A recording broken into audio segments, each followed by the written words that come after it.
Hello, everybody. Welcome back to the iFox with Juice podcast. I'm your host, Juice. I'm here with my co-host, Reem. What's happening, Reem? Not much. What's going on? Not much. We got fights to discuss. We're going to review the UFC 242, preview this weekend's Vancouver card, do some headlines, some matchups, news stories, all the usual stuff. Let's just jump right into it. Let's get into our review of UFC 242.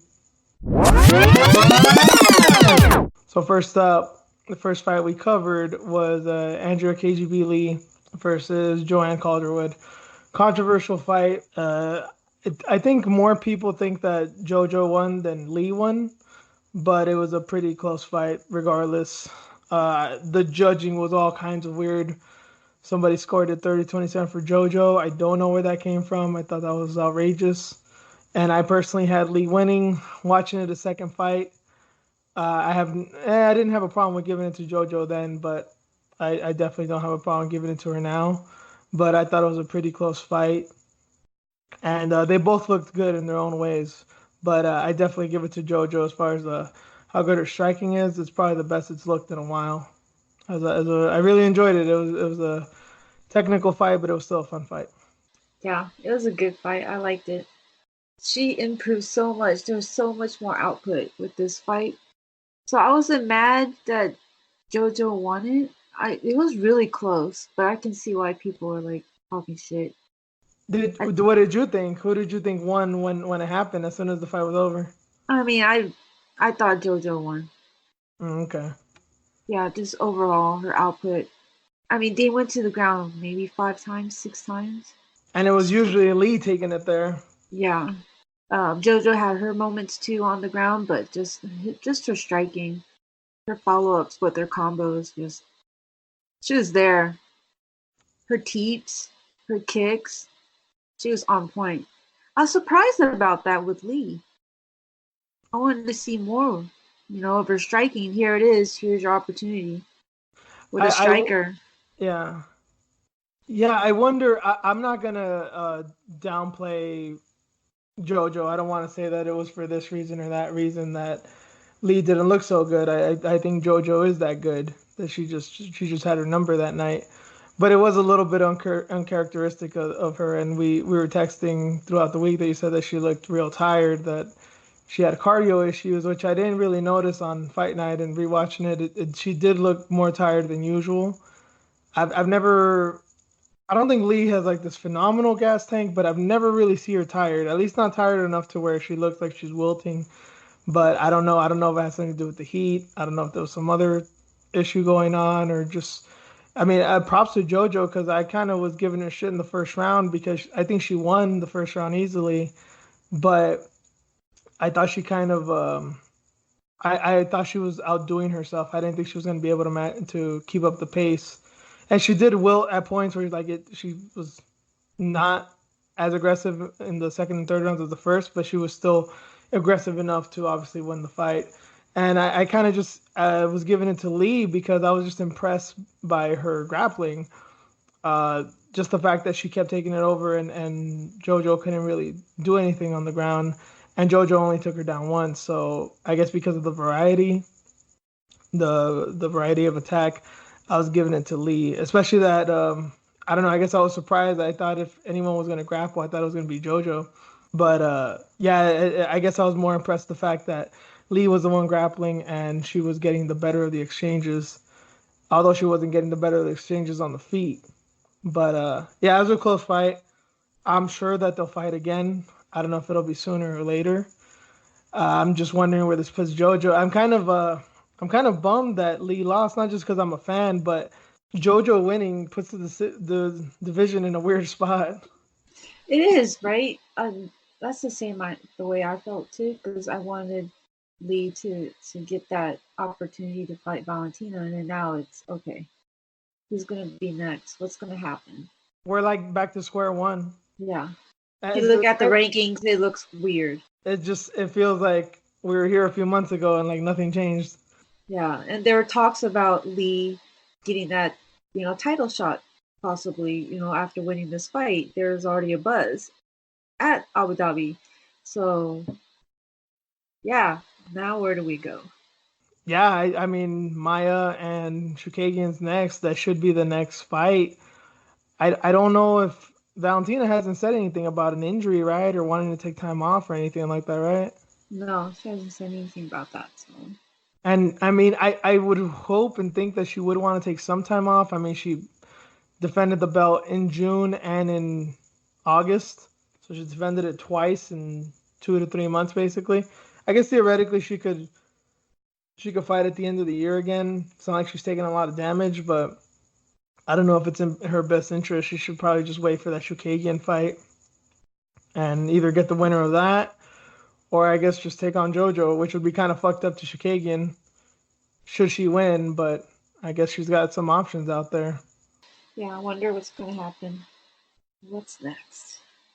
And we'll talk about. I'm gonna bring this up a little bit later on because of the judging, because it wasn't just. It was kind of throughout the night, but a big fight was the Paul Felder Barboza fight. And there was some weird judging in that one, and I'll kind of bring up my point later on because it applies to that fight as well regarding the judging. So we'll touch on this in a minute again. But moving forward, the main card started with Cesar. I always call him Cesar. Diego Ferreira and Mirbek Taisimov. Man, I don't know. Ferreira, he just looks better and better. Even in this one, even though he was in some trouble, he got through it. He got dropped in the first round, and Tysomov's no joke. He took it on the chin, literally, and got back up and dominated. I'm more and more impressed by that guy, man. Did you see Fahea at weigh-ins? He looked horrible. You were mentioning last week that yeah, you think that there was going to be some kind of weight issues, and no, I didn't. I really didn't keep up, even with the stuff we were talking about last week, with all the videos and the countdowns. I never caught up with it, so no, Yeah, I didn't catch any of that. But yeah, I'll take your word for it, and it wouldn't be the first time. he looked bad. He needed help. Just walking away from the scale. Did he get naked? No, but No. Oh, it looked bad. I'm like, I think he did, but no, I was just concerned with the way his face looked, and he needed to be assisted. I'm like, oh great, here we go again. And then when he fights, he just turns it up. He almost got dropped. He was rocked for sure. I thought he was gonna go out. I thought he was in trouble. mm-hmm. And that was the first round, and then he just somehow turned it up. It was insane. It was insanity. And He's crazy, man. He's psychotic. I every time too. I'm like, something's up. He's gonna have some kind of weight cutting issue or no. Every time. there's just some guys that pull it off. I mean, like it's weird how I think people forget, and I know you don't like to talk about him, but like you got to remember with like this was always a big thing of me, honestly. Although I wasn't the biggest fan and I wanted to see him lose, I don't think I was crazy to think Connor at 145. I was always like, dude, there's no way. Look at him, like look how ridiculous his weight cut is. Like if this has to affect him, and basically he was undefeated at 145, at least in the UFC. But it's crazy. Like there's some guys. Connor never missed weight, but there was always that question. You just see him, you're like, damn, that's a dead man walking. But he always won. And there's just some guys like that, and maybe Fajeda's just one of those guys. Ben Henderson was like that too. Always had terrible weight cuts, but he won more often than not. So maybe he's just one of those guys has bad weight cuts, but he gets through it. Yeah, insane. It was a crazy fight. I like this one too. Like, what's up with him? What's next for him? Right? The division's so stacked. I was he in the rankings? You follow that more than me. I don't know if you saw that. No, no, he's not ranked at all. And now he's on a five fight win streak. Like, who's next? Yeah, that's He's so surprising. dangerous. He should definitely be in the top 15. Yeah, and then lightweight's one of those weird divisions where you get lost in the shuffle and there's always guys that don't there's so many guys to fight.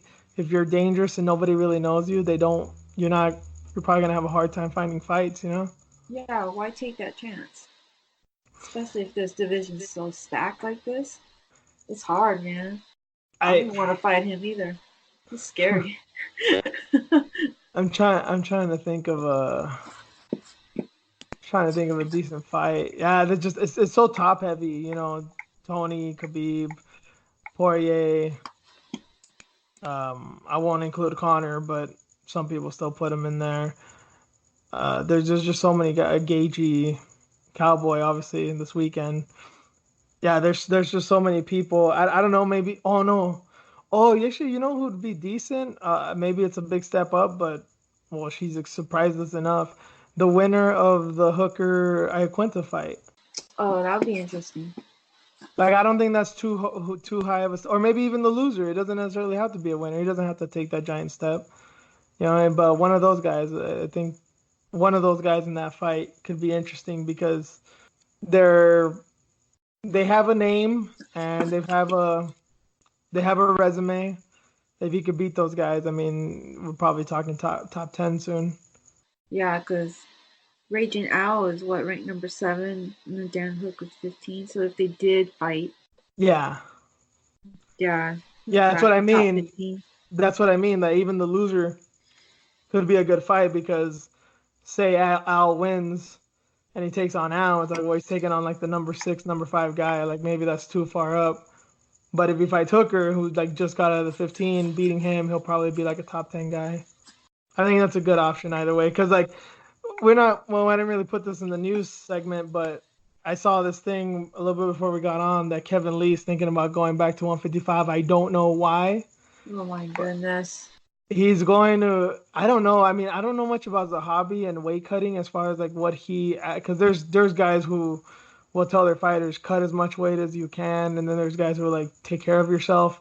I don't know where the hobby lies there because I never thought GSP was a gigantic welterweight.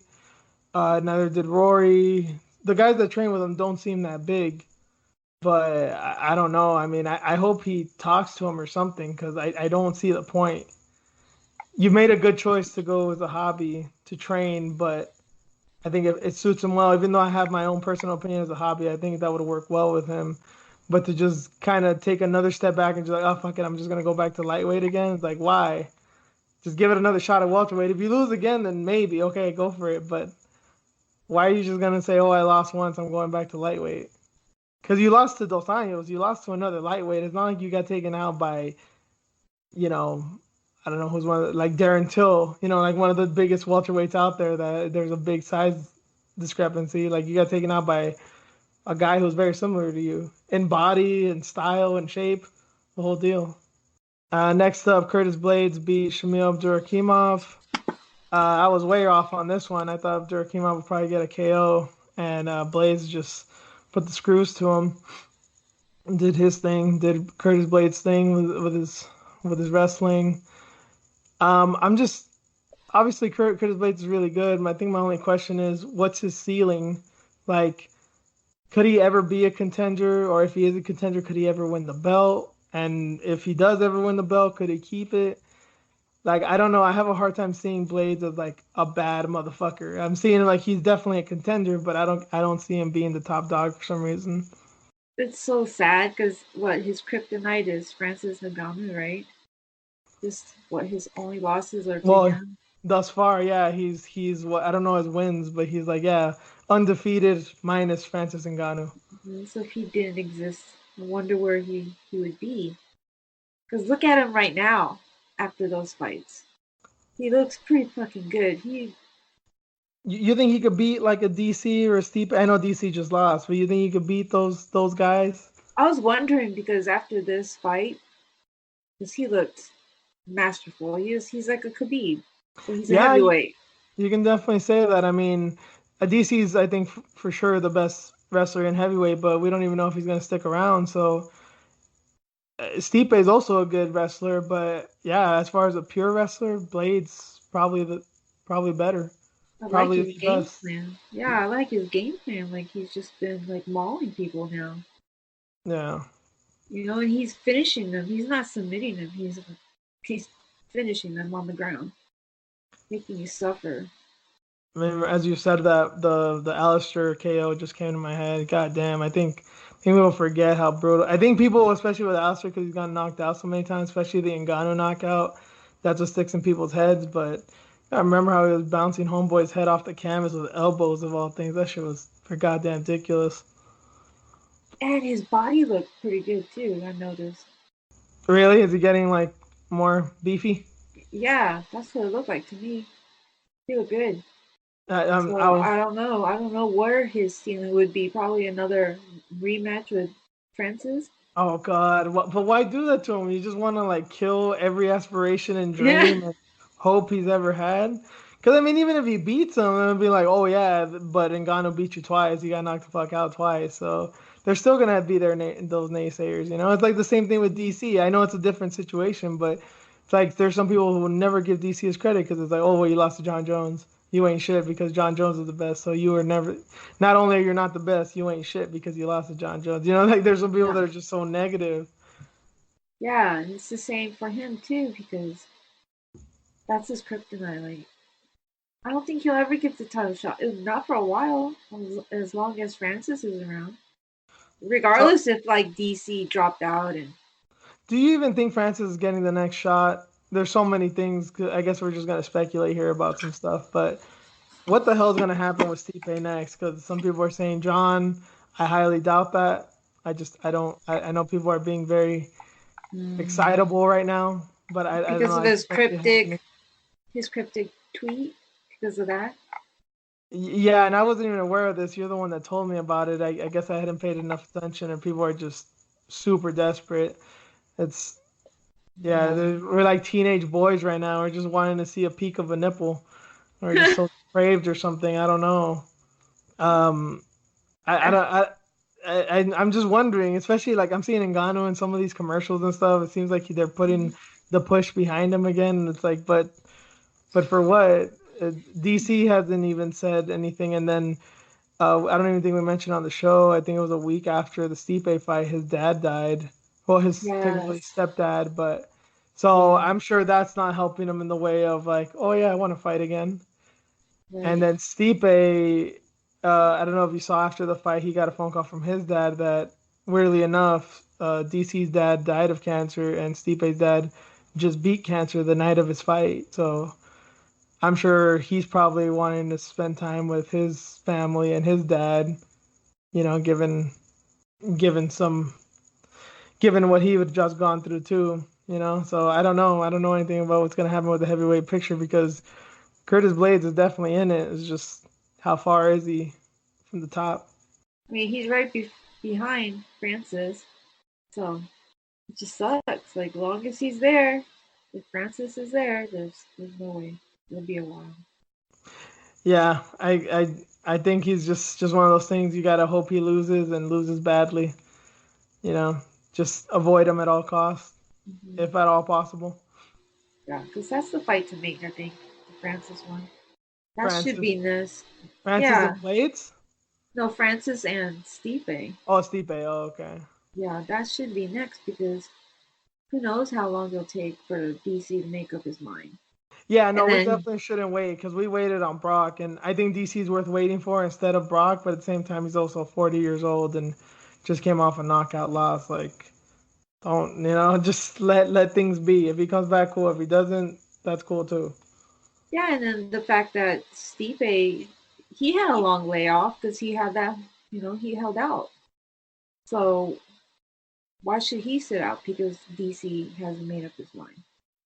Yeah, He weird, huh? already, yeah, so gotta Well, make DC something happen. Stipe just played like chicken with DC. Is just like motherfucker, I'll be here all day. But you know what's funny that we didn't. I don't even think I knew that Stipe had a daughter before the Yeah, the DC fight, embedded, but yeah. it's crazy that like I honestly think that's probably the reason he won. Like he was just saying like, my last fight was against DC, I got knocked out, but I had my family and I had my daughter there. So he was just being a dad the whole time. Like he didn't give a shit about losing. Like he was over it in a few days cuz like my wife just gave birth, I'm a new dad. He was focusing on being a dad. And so it's like I think that helped him. He took the time off to obviously help his brain. So that was very important. But also it's like he was motivated because he had a daughter and he wasn't being all depressed about his loss because he had other shit to worry about, being a dad now. Yeah, that was definitely good for him to have that time off. I mean, because previous to fighting DC, he fought Francis. Yeah. And that was what, like 5 months before, 6 months before? Like, that's a tall order. Fight Francis, Yeah, then fight DC. he survived 3 rounds with Francis. Well, five. I mean, 5, right? Insane. Moving on, your boy, your future husband, Paul Felder, he won. Honestly, I know it was close, but just the optics. I don't want to say it was a robbery because people throw that way too, you know, easily out there. But it was a very bad call. I think. I don't think he won. What? How dare you? Come on, be honest, man. Don't mark out. I know you love him, but I am. Yeah. it's I didn't okay. think he did either. My girlfriend was saying the same thing. She was like, I kind of think. I was like, I think you're looking at other things. I'm like, well, I'm happy for him. Yeah, I don't. Okay, so this is what I said earlier that I was gonna bring it back to the KGB fight. And I know this isn't technically proper. Like this is not the way you would judge a fight Mm-hmm. based on the athletic commission rules, but I'm just a spectator. I'm just a fan, so I weigh different things into the fight that probably shouldn't be weighed. So what I said about KGB of like, I kind of gave it to her because of the takedowns because I wasn't expecting that of her.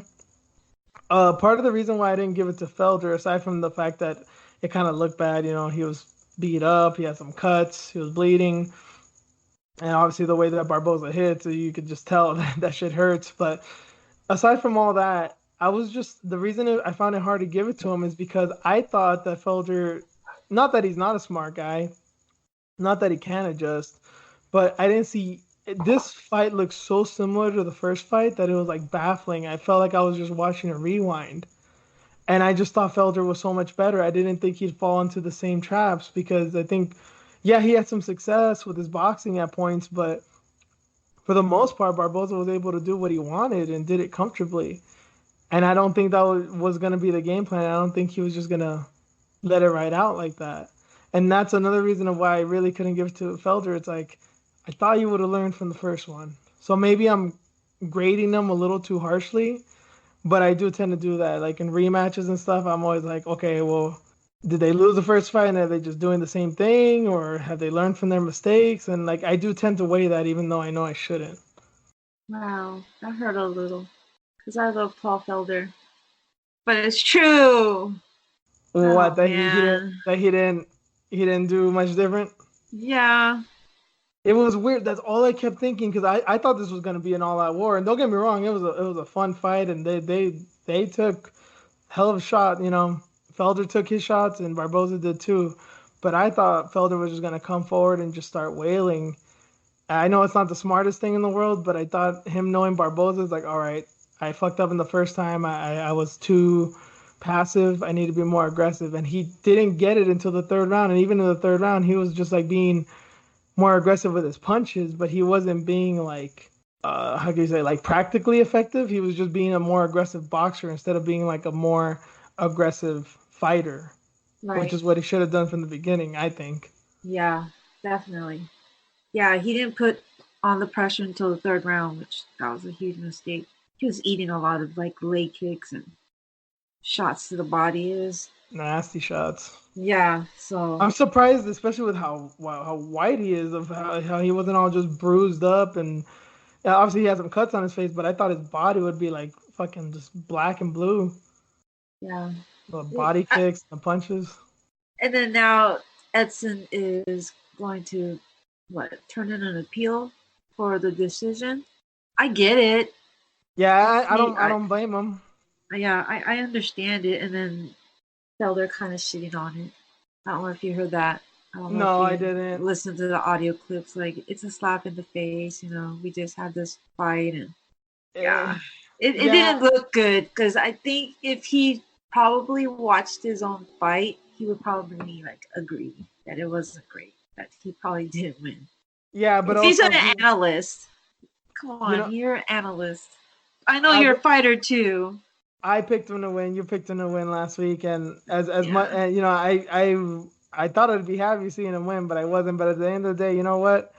You got to take some. You got to take it how you give it. You got kicked in the dick in the first fight. You can get a bit of a dodgy decision. I'm not mad at it.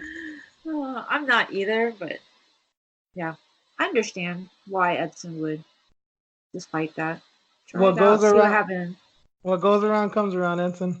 Hmm. All right, moving on. Um, Oh, I this know. fight. I get it, and it's not just emotional for me because we were going for Poirier and he lost. Did you actually pick Poirier last week? Yeah, Okay. Yeah, I I know I did did pick. too. Yeah, I did pick when we're talking, but in my head, I'm like, Khabib's gonna win. Yeah, I think a lot of people had that feeling, and a lot of people were picking Poirier too. And you know what? I hate that people. It seems like some people, and maybe they're just the Khabib fucking nut huggers, or I don't know, maybe they got something against Dustin, but it seems like some people were just kind of like, yeah, we all knew that was gonna happen. Dustin ain't shit type thing. It wasn't many, but it seems like there was some people that were saying that, or just like Dustin's just another fighter. Like there's nothing special about him. Like Khabib's just gonna take him out with ease. And Damn, well, that's harsh. I mean, I understand because Khabib's so dominant, but yeah, I think a lot of people discredited Dustin early on. But okay, here's a question. Here's what I want to start with. So, Khabib was rocked, right? Yes, the Okay, second round. yeah. I asked this Yes. because I remember when it first happened, people were in awe of Michael Johnson because he tagged Khabib and he looked hurt. But honestly, looking back months and years later, it really didn't look like he was hurt. I think he was either playing with him or he got tagged and like it kind of startled him, but it wasn't like he was like on wobbly legs, like he was about to fall down. I think there's good debate to be had about that, and the more I look at it, the more I'm kind of like, I think he was fucking with Michael Johnson. I don't think Michael really hurt him the way people think he does. But when I saw that, it reminded me of it. But I saw it back a few times, and I'm like, damn, he got cracked. And I'll give Khabib credit; he's got heart and he's got a chin on him. But that tends to happen when you don't take a lot of damage in your career. You can take some tough shots. But man, yeah, that's what impressed me most about this fight was Khabib's heart that he got tagged and within like 30 seconds he was right back to it. And then in the third round when Dustin got a fucking tight ass guillotine and what a minute or two later the fight was over, he choked him out and the sequence after and I understand Dustin was tired and he was probably demoralized, but he went for that guillotine, let it go. Literally like a second, maybe second and a half after he lets it go, Khabib got on top of him and took his back. I don't know how he did it. I mean, I know, like I said, I know Dustin wasn't all there, but the fact is just like, okay, I just got a submission, get on top of him, and then that was it. That was the beginning of the end. As soon as he let go, that was the beginning of the end of Dustin's title shot. God, that was so sad. It was, Man, oh, that was amazing though. Just the transition. Just Khabib trying to just create space to get out of that. It was just insane. Like he was so calm. He even said, "Yeah, it was tight. It was there." oh no, and Amazing. anybody that talks shit about Dustin for tapping, you guys are fucking assholes, man. You don't know anything about fighting. You definitely don't know anything about grappling or jiu-jitsu. You see, you've seen that picture. It was like as soon as Khabib sunk in that choke. I don't Oh know if it was God. Esther. That picture of like Dustin, his eyeballs. He looks like fucking Yes. Schwarzenegger in Total Recall. Yes. Yeah. I texted you that, remember? I'm like, oh my God, that picture of him getting Yeah, choked. Like, oh man, that sucks. yeah. Like that was Having that, bad. yeah, having that guillotine in and then just being finished like that. Horrible. Yeah, Fucking Khabib, man. He's a monster. Yeah, he looked hella good. I guess Dad really did put the fear of Allah in him, as I said last week. I okay. Psychopath. He's a psychopath. Just he's the only one that just made it look easy like that. It was so insane. I like watched it again how he slipped out of it. Yeah, it was Insane. Just the way yeah, he looked. he was Psychopath. that's the definition of like cool, calm, and collected. He didn't freak out once there, and he should Mm-mm. have. He should have. I was convinced. I wasn't convinced that the fight was over, but I was like, he may have this. Like I think people are kind of downplaying what Poirier has here. Like I think he's got it. And then a second later, it gets out like shit, dude. And then I think that was the minute where the fight kind of came out of Poirier. Like fuck, man. I didn't do shit in the first round. I heard you in the second. I couldn't follow up, and then in the third, that happened. And I don't know if I mentioned this last week, but this is all I kept saying during the fight. I kept talking to my girlfriend about this. Like, dude, I love Dustin's mindset. And I don't say that, I know it's like so cliche for pro fighters to want to become or to become coaches after they're done. Honestly, not a lot of them are good at it. I think I'm of the belief that the worse you are as a fighter, the better you are as a coach. I think these guys that are, I think the only guy that I would say that probably would be a very good coach who was an awesome fighter was probably like GSP. Other than that, I think look at Dwayne Ludwig. He was not the greatest fighter, and look what he did as a coach. Yeah, I think Freddie Roach. People forget that he was an actual boxer. He was just a journeyman, and look what he's done in boxing. And Poirier, I'm not saying he sucks, but just the way he talks, I could tell he'd be a great coach. He, after the fight, he wasn't saying anything of like, oh, I didn't feel that this good or I had this injury or nothing. He just like, I couldn't get his rhythm down. The timing was weird. Like he wasn't even saying shit like, oh, he's just really strong. I underestimate nothing. He was talking about himself, about what he did wrong. He just kept analyzing himself. I'm like, damn, that's true dude right there. Dude, I almost cried because he was crying. It was He, sad, man. He was like yeah, beating himself up. Oh, poor Dustin. That's the reason why I was going for him. I wanted him to win so bad. yeah, he was a. You can relate to him, I mean, I know Yeah. Khabib's tough and he had a crazy upbringing and stuff, but it's kind of foreign to us, like literally foreign to us. We don't know shit about Russia. We don't know shit about Dagestan and the Caucasus Mountains and all that shit. But we can understand a guy like Poirier because we like grew up with kids like that, and we probably kind of grew up like that ourselves. He's kind of like I don't know, your neighbor or something, your childhood friend is trying to do something. Yeah, I felt for that man. I'm like, oh, poor Dustin.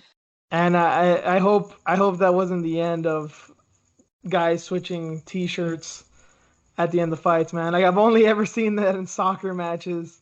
That was so cool. Like, damn, they actually did that. That was crazy. I think if you guys followed the show long enough, you know that I'm not the biggest Khabib fan, and I'm still not. But god damn it, I give that dude a lot of respect, not just for the fight, but what he did after the fight. Yeah, that was cool. That was really cool. I think they didn't say the amount, but it sold for a lot of money. And then Oh, he already that's sold it? yeah, that's what it looks like. That's what I was reading anyways. But and then Dustin had like a different charity, and they Yeah. surpassed their goal with that too. So that's amazing. I It's just sucked that he had to go to that place where he's just like so lost. And then he said he may or may not return. And then he yeah. comes back with, well, maybe I should just fight Connor. Like all over the place. Like, Mm, I think he should fight Connor. I don't know if someone got in his ear about that or he lost to, these are like the two biggest guys he's lost to. But, mhm. he's had other losses obviously, but these are the most obvious losses, Khabib and Connor. And I think he's got a way better shot of beating Connor than uh than Khabib. I mean, it's easy to say after the fact, but yeah, I don't know. I'm still not sure about. I know Connor looked amazing against Alvarez when he won the belt, but that's one of the best performances I've seen probably ever of any fighter ever, honestly. But I don't know. Then you see the I know Nate Diaz was at 170 technically, but I don't know. I don't buy Connor at 155.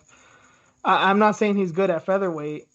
It's not good for him to be down at that weight because cuts so much weight. I think he is better at 155, but I think I think he was so good at 145 because he was so big and because he was so strong. At 155, these guys are they're different, man. Yeah. So I thought that was interesting though. Just so emotional. He's all over the place. But we'll see if he actually gets that fight with Connor. I think he'll be back. I think he'll be back. It just it's hard to know when. It's hard to know. Well, I don't know. I just have a tough time seeing Connor accept that fight. He's beggars can't be choosers, but I don't know. I don't think he wants that. I don't think it does anything for him, No, but which he sucks. shouldn't get a fight with Khabib either. But we'll No, but Dana see. Dana said otherwise. Yeah, exactly. We'll see. I mean, money talks. So I just, it's just so dumb. It And would suck if Tony gets surpassed again. there's no way. There's no way people will fucking riot. I firmly believe that. I firmly believe people, and I don't recall once that people actually took a boycott for the UFC seriously. Because everything I've always seen was like boycott UFC 170 whatever because the card wasn't that great. But it's like, why are you gonna boycott that? You're just not gonna buy it. If you don't like the way the card is, if you don't like how unspectacular the card is, you're not gonna buy it anyway. You don't have to tell people to not buy it. People aren't idiots. But I think this is one of the few ones. Like if Tony just gets passed up for no reason, if it was just a thing of like Connor is just the guy, I think people will fucking lose their shit. Like the hardcores will. I actually Oh think that. yeah, Like I know Dana's like this fight's cursed and I'll never book it again. It's like you know what you have in front of you, man. This it's is just honestly this is our Pacquiao Mayweather. yeah, it needs to It really happen. is. It really is. It's like it's how many years? Like I remember. Okay, so I started hearing the rumors of like people want to see Pacquiao Mayweather what like 2009 maybe, and then when did it have 2015 6 years? When did this fight first get booked? Like 2014? Like 5 years. We're almost there. It's basic. It really is the Pacquiao Mayweather of the sport. And just like Pacquiao Mayweather, and when they fought, it was already past their prime and whatever. But it's really to determine the number one guy in the sport. Yeah, I don't think there's. I said weeks ago that I think the winner of this fight will become the best lightweight ever, and I think there's no denying that. But I honestly think now the winner of this fight can arguably, but to me definitely will become the pound for pound great. right. I think they'll surpass John Jones easily. Well, somebody already has it that could be Yeah, surpassed Jones on the power rankings or something. He's already that's been number 1. that's been the. Oh, is this like the UFC rankings or is it just people talking? It's CBS Sports power rankings. Oh, okay. Yeah. Yeah, I looked up the UFC one. That one hasn't been updated yet, but yeah, because I was curious to see if they already voted on that or what. Because after the fight, that's what people were talking about. So who's the greatest? Yeah, and as much as I love Poirier, and I know people put a lot of stock because of the Connor fight, I expected Connor and Poirier to beat Khabib, and obviously they didn't, and he looked really good. And props to him. I guess as of now, if it's between him and Jones, I'll still have Jones in front of him. Uh, I think it has to come down to that fight, man. As far as until that fight doesn't happen, Jones number one, and Khabib can beat Connor again and Gagey and Cowboy, whoever the fuck they want. But if he doesn't fight or beat Ferguson, it doesn't mean shit. Right. Yeah, I totally agree. It needs to happen. I don't know And when. They need to just make it happen. Check out his calendar, Ramadan, whatever he got going on. Just figure it out. and I hope, and I don't think I'm the first one to say that this is Pacquiao Mayweather of MMA. And if I am, and if anyone's listening, I mean, if you guys want to fucking make a hashtag or just make it a debate or just whatever, like we really need to push this point home because I remember yesteryear it was GSP and Anderson. But to be fair, obviously it was a super fight, but it was like, okay, going up in weight, going down in weight. These guys are in the same weight and have been basically their entire careers, and they've been fucking people up for their whole careers, basically. Even though Tony has a loss, that's all he's been doing. He's just been fucking people up for years. So it's like, dude, it has to happen.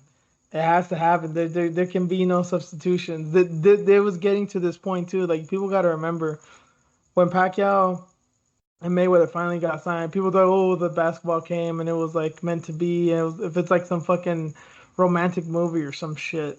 But honestly, what I kept telling people when that happened, people were like, oh, finally, finally. I'm like, no, they didn't have a choice. They literally ran out of opponents. And I know 155 is stacked and whatever, but it's like, it's not that they're going to run out of opponents, but it's like people are just going to stop giving a shit. Because as good as these fights are, it's always just going to be, what about Khabib? What about Tony? What about Khabib? What about Tony? And that's all that matters. And it really is all that matters right now. Yeah, because this would be the fifth time that they try to make it happen. So they just get it done. What bothered me about this, the conference right after the fight, or even the interview, the Octagon interview, he didn't say Tony Ferguson's name. Khabib didn't say anything. He didn't say Uh, anything about who he wants to fight next, even though I he said it before that it should be Tony Ferguson. I think Khabib was just probably emotional. I mean, just that one of the biggest wins of his career in what may as well be his hometown. You know what I mean? So I think he was just psyched that, like, damn, I did it in front of my dad.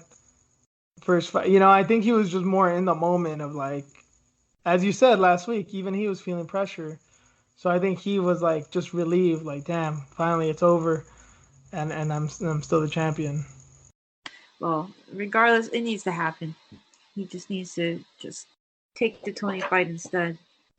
I, even his manager is tweeting things like, "Oh yeah, GSP's Oh, next." So that just bothers me too. I'm like, no, please just make this fight happen first. I'll be honest, I'm not mad at that fight. If that happens, I'm psyched. But I don't know, I don't think I think even GSP, I know he likes money and I know he's driven, but I think even GSP is like, dude, get Tony in there. Like maybe I'll fight you or Tony after that fight. I think GSP is also smart enough to realize that, like, even if he's getting older and he can't do it, cool. But if he's gonna feel like, I'd rather do it after this fight to know that I'm gonna fight basically the baddest motherfucker ever. Yeah, well, insane. It was crazy. Just the whole lead up, watching all the videos, the videos after. Yeah, insane. It's just too bad that they didn't have AC. Well, when you construct an arena with slave labor in like a few weeks, yeah, you're probably not gonna get iron out all the details and whatnot. It's insane that they did that. Like I guess the ring itself was like 120. Fuck. I don't even That's know how to react to that. I crazy. literally was about to laugh because it's just like, I can't even comprehend that. You're fighting on fuck. You might as well literally fight in the desert. You might as well just fight on dunes, on sand dunes. So yeah, so props to everybody that fought on that card. And you hear what Felder said. He told Danik, like, I'm probably cooler in here than you guys are sitting cage side. Mm-hmm. Yeah. Nuts, man. And remember, that's also a dry heat. That's the desert. It's Oh like, God, I know yeah. I know humidity sucks and I hate it, but if you're talking about athletic stuff, you're better off in humid weather than you are just in dry ass weather. That'll fuck you up. Yeah, so I guess that's that. So that's UFC 242.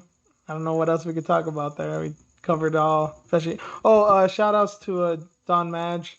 I know you're a big fan, Reen. He got a win. Wasn't the most exciting win in the world, but he got one, and it's good for an up and comer like that. And then some other shout outs to the girl that I showed you right before the show, an Invicta. I believe her name is Maria Agapova. This girl beat the fucking shit out of Alexa Connors, and damn, she was my standout of the week, even with JoJo and Sarah Morris and all the women's MMA happening last weekend. That's the girl that caught my attention. Yeah, I checked out that video. What was her name again? I forgot. Maria Agapova. She's from Kazakhstan, Okay. and if you guys haven't seen it, it's one of the most violent female finishes I've seen in a good while. She's fucking relentless, man. This is like a She's tornado. mean. Yeah, she's like Seriously. there's kicks, punch, kick, fucking rear naked choke. It was nuts. Nuts. Look up that highlight if you guys can, or go back to Fight Pass and check out that fight. Chick. I like her. I dig her style. Okay, Hansen got a win too. It was a reserve bout win, but like seeing her fight and good to see her win too. Um, Bader, I poked Czech Congo on the ground of all things. That was kind of weird and hilarious. You mean the nose poke? Well, it was in the eye. He poked him in the eye. He did. I know people were he poked him everywhere, honestly. That was just bad technique. I've never seen that in my life. But the actual bad one, the damage one, was the nose poke, right? What actually stopped the fight? No, it was an Or eye no? poke. No, it was an eye poke, and you could see Chet Congo's eye. It was like all puffy. I think like they socked him right in the eye, and it was just because of an eye gouge. Because that's the thing, it wasn't an eye poke. Like it's different when you're standing and your hand extends and your finger gets in their eye. That's no picnic. But this dude was like on the ground with his head against the cage, so he was just pinned down, and Bader basically like gouged his eye. Huh. The videos that I was seeing and then Bader was talking about it on Ariel's show, yeah, they said it was a nose poke. It wasn't an actual eye that stopped the fight. If that was a nose poke, that's fucking weird because Chet Congo's eye was puffy. And he's Yeah. not like he kept. It's not like he was getting punched. That happened, and it happened immediately after they stopped the fight. So that was really weird. But yeah, I've never seen that. And then Rampage came and acted a fool, and yeah, Bellator's gonna Bellator. That was fucking ridiculous. Yeah. Uh, They were yeah, saying that he's trying to look for a way out. That's the reason why he said that. And I was like, that wow, what a crazy ass show. that Bader was looking for a way out. No, Czech Congo was. Oh well, I mean That's why. that wouldn't be surprising, but his eye was messed up. That's why I didn't believe it at first either. And then I saw his eye. I'm like, oh shit, that looks legit. But yeah, I mean, I understand why Ryan Bader would be salty. I mean, he didn't get his belt taken away, but he also didn't get a win, so I don't blame him. But yeah, that was just some of the stuff that happened last weekend. Let's get into our preview of UFC Vancouver.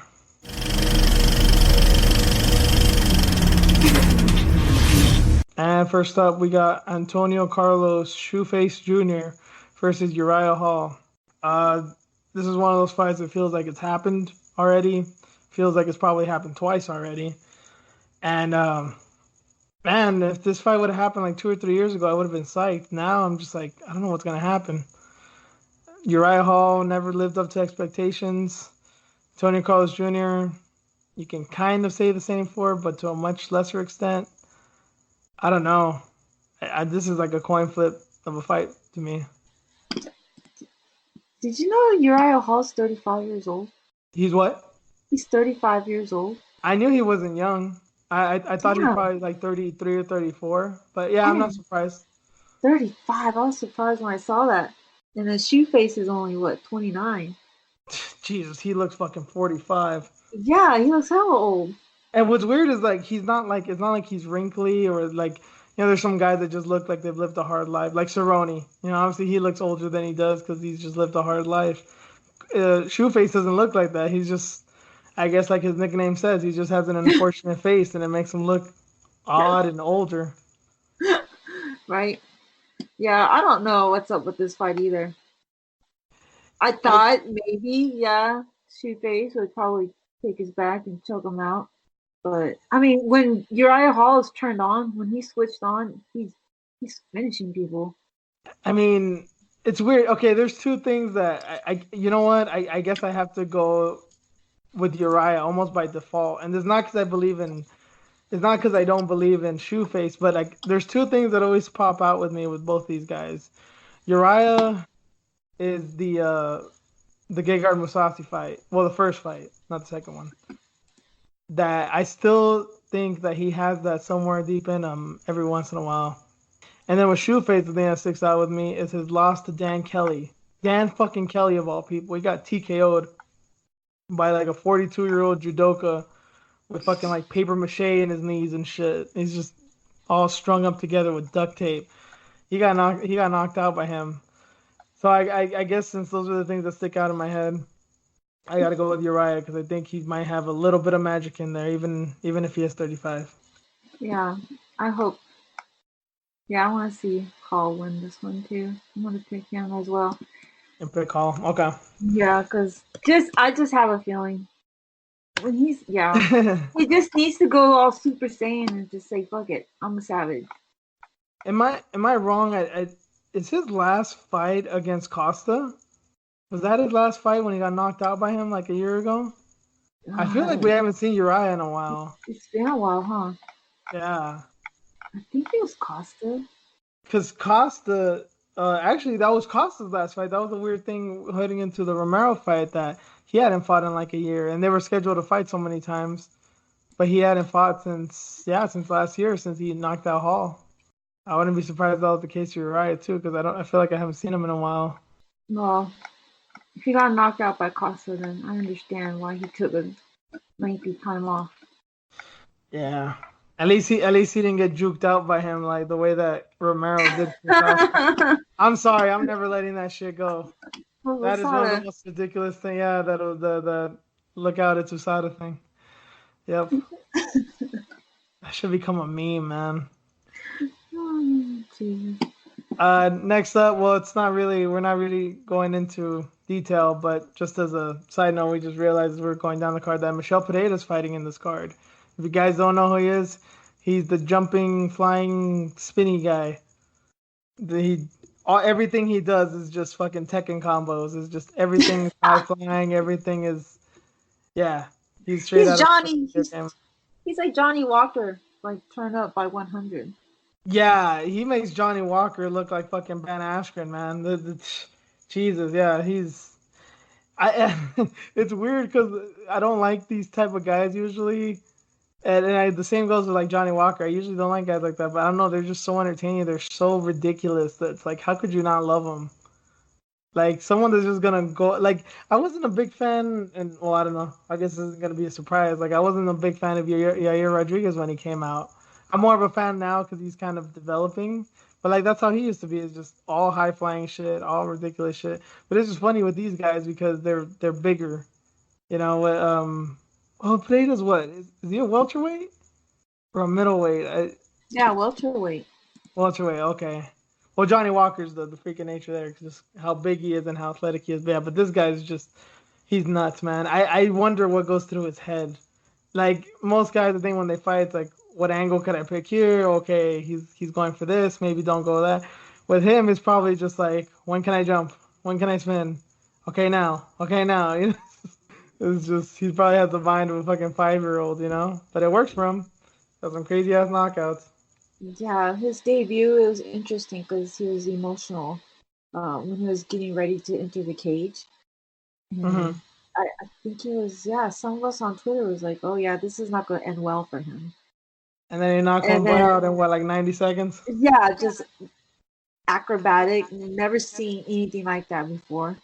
In It the literally cage. looks. I'm not even fully convinced that the cage does not have a trampoline under it when he's fighting, because the way that he jumps does not even look real. It does not look like the human body moves like that without assistance.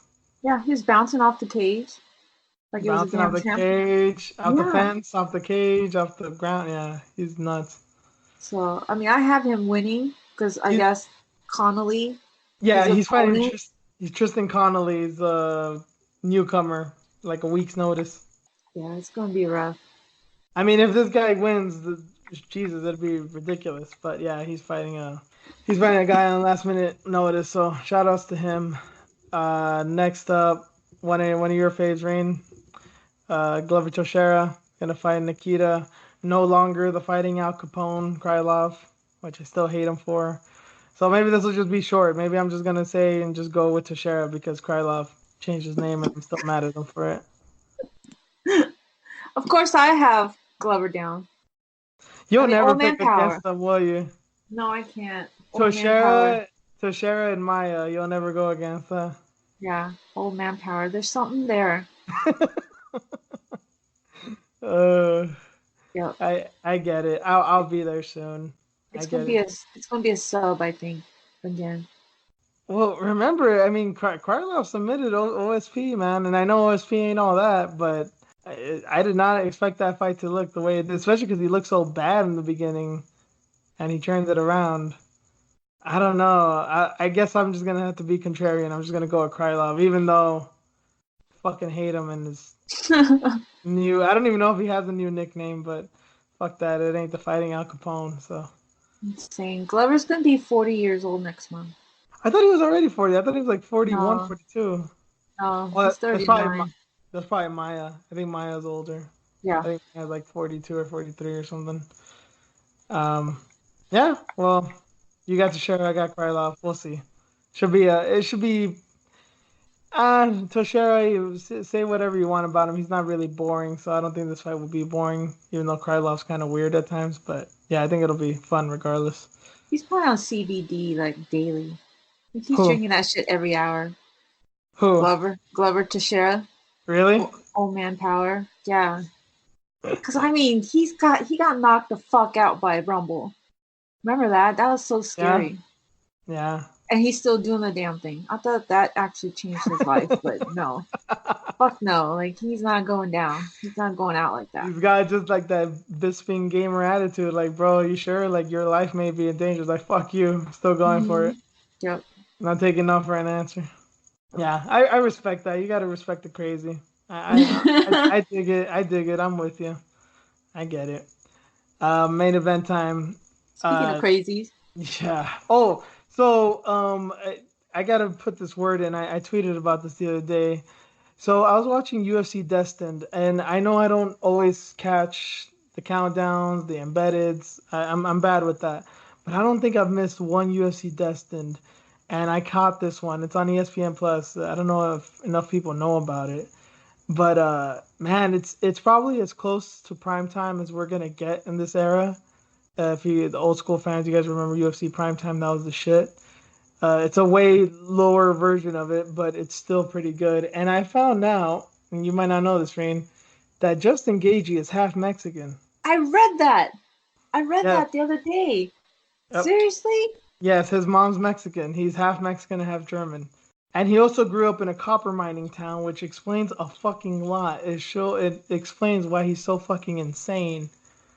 That shit is not good for you. I think his dad was a miner.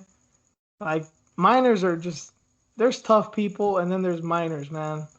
And I don't know, something just or maybe just saw the that's not a good environment to be around either. So I don't know, maybe it fucked with his head. But yeah, and he was saying because I don't know much about his early career. I knew he was in WSOF and I followed him there. But yeah, he said that he had never fought before he got in his first MMA fight. He'd never had a street nothing, never fought in his life, which might also shock you. And he'd only wrestled, and the fight lasted like a minute or two. He slammed the guy on his head. He said he saw him piss himself, and I was addicted, and I knew that's what I wanted to do in my life. That's what a fucking psychopath Justin Gagey is. That's a different kind of psychopath, huh? Yeah, Crazy. yeah. I get it. He's Mexican. I like it. Nice. You could get away with you. You've been able to get away with those for a while, but yeah, I give you a full pass. That's where he gets it from, huh? And well, he's German too. I'm trying to trigger people.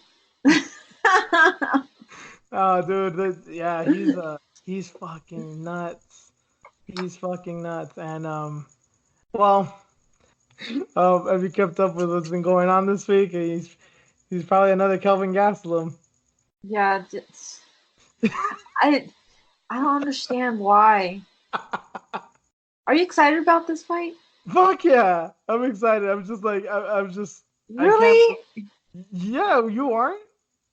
I am and I'm not. Okay, hear me out. Cowboys fought too many times this year. What else is new? I get it, man. And I thought he turned a new leaf because of his kid. You know, Danger's always there. He's fighting for Danger. How about take a break for Danger too? I love this fight. Don't get me wrong. I do want to see it, but could we have waited a couple more months? Of course we would have, but this isn't the waiting game, Rain.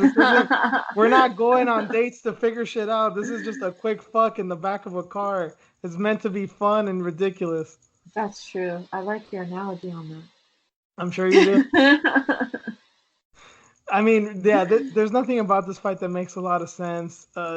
Cowboy just lost to Tony in a really bad fight. I mean, it was a great fight, but really bad as far as the outcome and how he ended up looking and what it did to his health. And Gagey, Gagey's actually in the better position here, which I never thought of to say.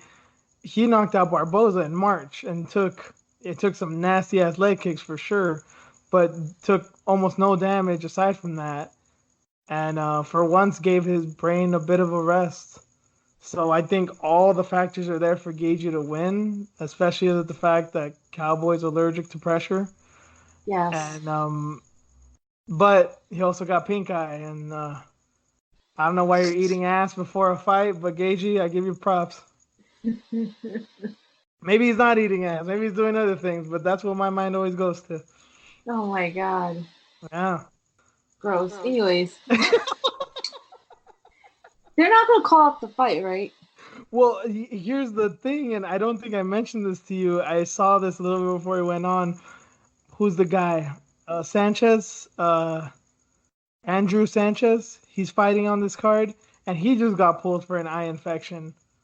I don't know if fucking him and Justin have been giving butterfly kisses to one another. I don't know what's been going on, but his fight got pulled Oh my like god. today. Damn, dude. I knew he had like an eye infection. I thought he got it fixed.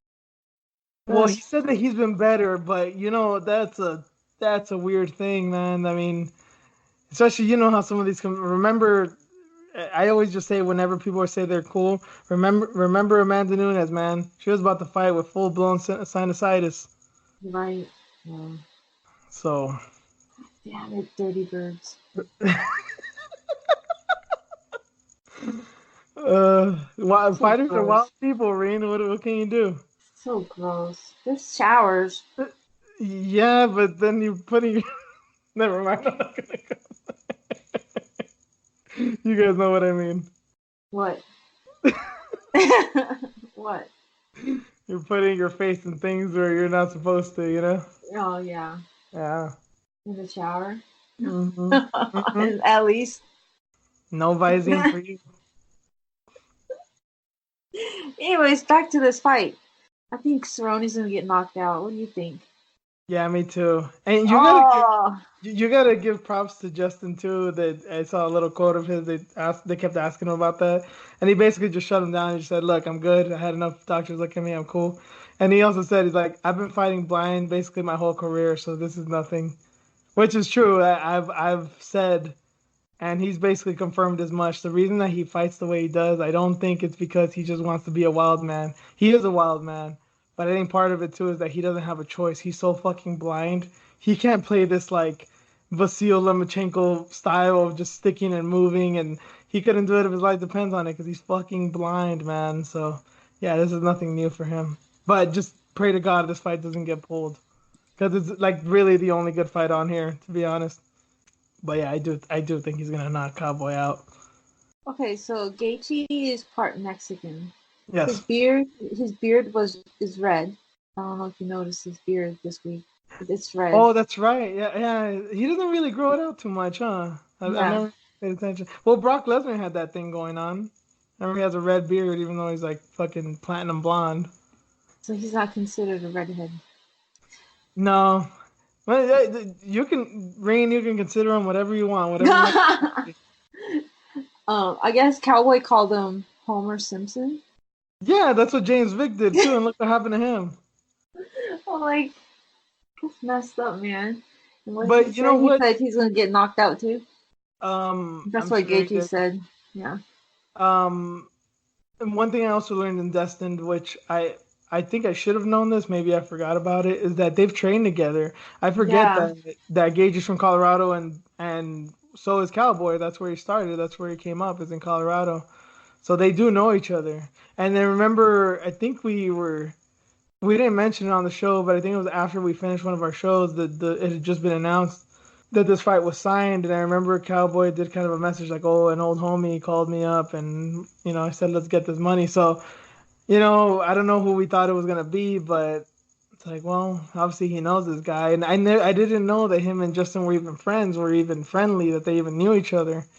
And then when I saw that, I was like, oh, that's right, he's from Colorado. That makes a lot of sense. Yeah, Justin said they like hung out for maybe like 2 months training. That's Yeah, the extent that he knows him.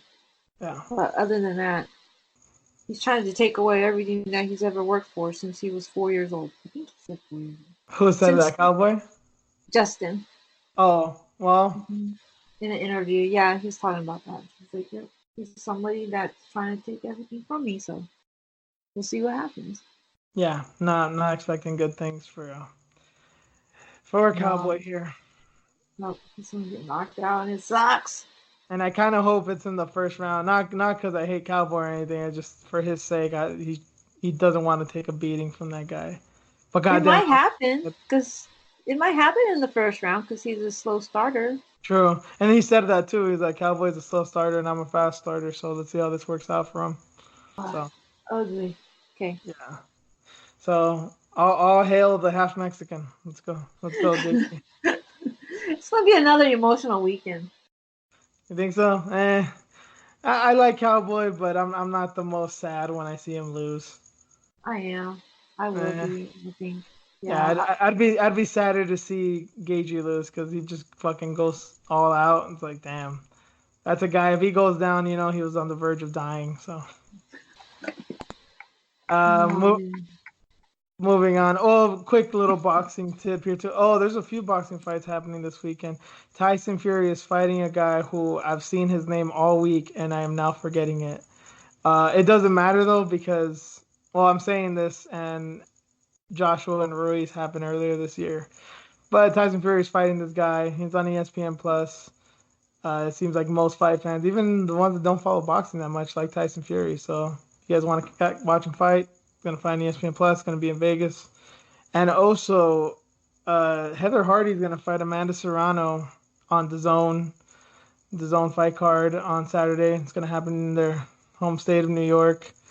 And I don't know much about Amanda Serrano. I think I've talked about this before on the show. I do know Heather Hardy, and I've seen her box, and I think she's all right. She's pretty good. But I don't know. I just expect this to be a fun fight. I don't know. I guess Serrano's got power. I guess she's kind of technical. I guess people are picking her to win. All I've seen of Serrano is just some fucked up tweets, and I don't care much for her. So I hope Hardy beats her ass. But I'm kind of talking out of my ass here. I just want to see the fight. I want to see what it's all about. fucked up tweets. Like what kind? It's a UFC fighter. I think his name was like Jared Gordon. This Okay. was months ago. He was tweeting something about like family and addiction, like basically that like he's sober and because he would always tweet things like that because he's one of those Oh guys. yeah. Yeah, like I want help if you're suffering from addiction. There's a way out. He's like just one of those. He really wants people to have hope and stuff, which is cool. And she put something. I don't remember what the. I don't want to put words. I don't remember what it was, but it was something really like yeah, they did that to themselves, so fuck them, and like I don't give a Oh shit about your shit. something like that. Like it's just some pity party bullshit or something like that. It was like something really cruel, and I was just like, damn.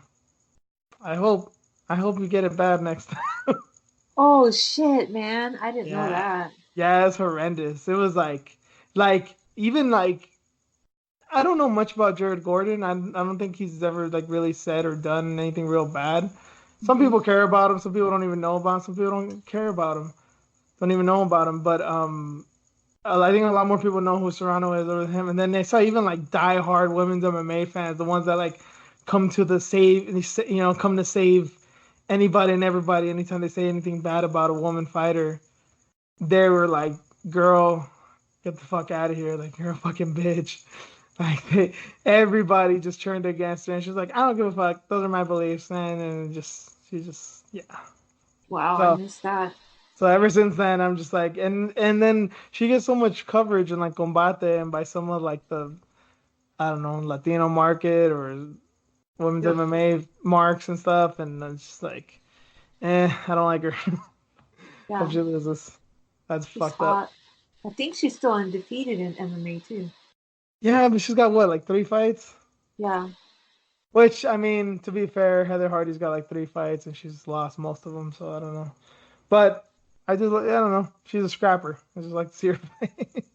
And I've been Interesting. Yeah, I didn't know this fight was going to be on. Totally forgot. we mentioned it, yeah, months ago when it was first announced, but I forgot it was coming up. I just read about it like yesterday. So Sweet. yeah, check out the Zone and check out ESPN Plus this weekend. Well, the Tyson Fury fight's supposed to happen, I believe, after the UFC card. So you can watch the UFC card, keep it locked on ESPN Plus, watch Tyson Fury, and then or you can just make a choice and go to the Zone and watch the Heather Hardy fight. There's a main event. I didn't even bother to see who the guys were. Some foreigners. I think it was some Asian dude and some Russian guy. I've never heard of them, but it's weird. It's weird that this happens sometimes with women's boxing. There's women that are much more popular than the men, yet these guys headline over them, even though most people don't know who they are. Are they So co-main at they're least? co-co. They're in the third Oh, slot. God. Okay. The co-main is like I think another championship fight. I don't know who the guys are either, but yeah, the Zone is weird because I think this is Matchroom Boxing, and I don't remember who's doing this card, but yeah, they're weird. They have Katie Taylor and some good female fighters and stuff, but they never put them in the prime spots. But that's the thing with all women's boxing. That's just how it goes. The only girl I've seen get main events is Cecilia Breakhouse or Clarissa Shields. I've never seen any other girl get main event spots, and even that was a rarity. So yeah, if you guys want to see more than just UFC, you got that to look forward to. But let's get into some headlines.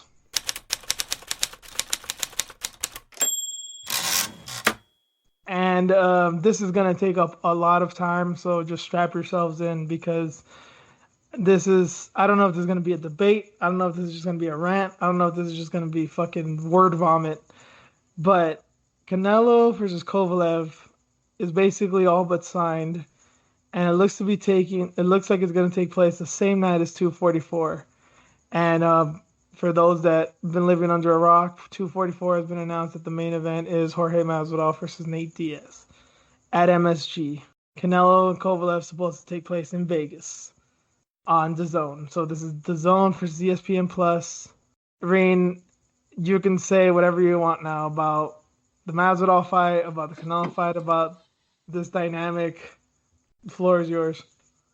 Dang, why are they doing it on the same night? I God feel damn like it. I don't know who pulled the sneakier move because well the Nate Diaz fight happened what almost a month ago now. So as soon as his fight was over, we knew this was gonna happen. We just didn't know when. And Hmm. they announced it last minute for some reason. And then Canelo has been looking at Kovalev for like 2 months now. Like he's been and then it came out, a few months ago that he's not going to fight this weekend, which is September 15th, which is Mexican Independence Day weekend, which is a gigantic date for boxing. But he's not gonna take the date, and he decided to go in November with Kovalev. And for you newbies out there, you guys don't know much about boxing. Kovalev is a fucking legit killer. Literally, he killed a man in the ring and kept fighting, and it never affected him. And is basically only lost to he lost to Andre Ward, and he lost to some other guy, a loss that he avenged. But yeah, he's a fucking animal, man, and I think Canelo. I don't know if he's going up in weight or they're doing like a catch weight thing, but this is a gigantic fight. This isn't just a big fight because it's Canelo, because of the Mexican market. This is a big fight for like boxing in general. So this is probably the biggest fight in boxing this year, and I think easily the biggest fight in MMA this year. I don't see anything else that beats it. I mean, Yeah. we only at that point there's only December left, and I don't know. I guess if it's John Jones versus Stipe, if the rumor's true, that's the only thing that could possibly beat it, but I doubt it. Damn, that sucks, man. Okay. Um, I don't like the fact that the Jorge and the Diaz fight is at MSG. That just really sucks. Yeah, and you'd mentioned this when we first went on and on about it when we were first even debating it. I mean, I hope I mean, you remember when Connor fought there with Eddie, those ticket prices were ridiculous. and I'm Hmm. sure they could get something close to it with this fight. So, I'm sure the gate will be good. I know the pay-per-view numbers will be good. I mean, I just want to see these guys get paid, man. I mean, I just I want them to make out in the best way possible. Yeah, But it's good for them for getting that card, and MSG is a historic place to fight, to play. Just being in that building. So good for them. It just sucks. I'm not gonna be okay, able to go. yeah, yeah, yeah. It's weird. That is kind of funny that, but you know what? The UFC does that. I'll give the UFC credit. They do kind of go out of their way to give, to put guys in appropriate places, to put Nate Diaz in California. I don't remember the last time Jorge Masvidal fought in Florida. I'm sure he's done it maybe once, but it was probably before he became big. So, I mean, the MSG, we already know MSG in November. That's a thing. If Hmm. they can't find John Jones or some big fight, I mean, this is the biggest fight you can do. So why not? I get it. I know you wanted to see it. I know LA would have been dope. NorCal would have been dope. Florida would have been dope. But we don't always get what we want, right? But this is still gonna be a fucking amazing fight and an amazing card. My only criticism, and I need your take on this, and I think you know where I'm going with this. That goddamn belt. What? They're making it. Yeah, Yeah, and I then The Rock is gonna yeah place on either or, whoever the winner is. The yeah Rock is coming out. yeah. This is entertainment at its finest. Like finally, here it is. There's no lying about it. This is entertainment. So you're all cool with it? I'm fine with it. More eyes on the sport, and if it helps their pockets, cool. Maybe it's just my hatred of The Rock. I don't know. Maybe it's just because see, you know It's why? Jorge's fault then, because Jorge's the one that's like talking to this guy, talking to The Rock. So Yeah, but well, first of all, I don't think he runs his Twitter. I think that's his manager. And second of all, Nate Diaz is the one that said that the fattest motherfucker belt or whatever. So I think they're both. I blame Dana more than anybody. But okay, this is a one-time thing. might as I well, don't man. look. Okay, I don't know. I have some thoughts. So I hope it's not just like a regular ass UFC belt. If they're gonna do it, fuck it. At least do something different. But I think my biggest critique is it just reminds me of Conor and Mayweather. That fucking remember the money belt? It literally Hmm. meant nothing. It just had diamonds and shit in it. It Hmm. reminds me of that. It's like, yeah, everyone knows that that was a money fight. That was just basically all for money. And this is like, what's the point of it, man? Come on, it doesn't mean anything. We want to watch this fight because it's a badass fight. We don't care about rankings. We just want to see a good fight. And I always hate that people put any. I don't know, man. I just let draws be draws, man. I don't have any problem with fights just being fights, being entertaining, interesting, fun fights. I don't care. I don't know why they're doing this. I know it doesn't mean anything, but it just bugs me because it just reminds me of that Conor Mayweather thing all over again. That's so funny that we're actually on opposite sides of the spectrum with this one. Because I'm all for it, and usually I'm not. I'm like, what the fuck? Yeah, This that's isn't, it's supposed to be a sport and it's not entertainment. Fuck this shit. With this one, I'm like, let's go all out. Fuck it. see, but that's the thing with me. It's like, yeah, this is entertainment. Like this is supposed to be an entertaining fight, but what's with all the accoutrements? You Well, know, what's it's with all the MSG. They gotta make something like, here's here's why it bugs me. I think I literally it just came into my head of why this bugs me. Because Jorge Masvidal and Nate Diaz are real motherfuckers. And they're putting a fake ass belt on them. With The Rock, a fucking actor and a wrestler. mhm. Those two things should not even be in the same state at the same time. Yeah, I get it. But it's fun. It's And fun. I'm not even saying you're wrong. I mean, even if I did say you're wrong, it doesn't mean anything. But no, I'm not even saying that you're wrong. I totally get your point of view. It's just something inside it. I'm not gonna be like, oh, well, I'm not gonna watch the fight because the stupid belt.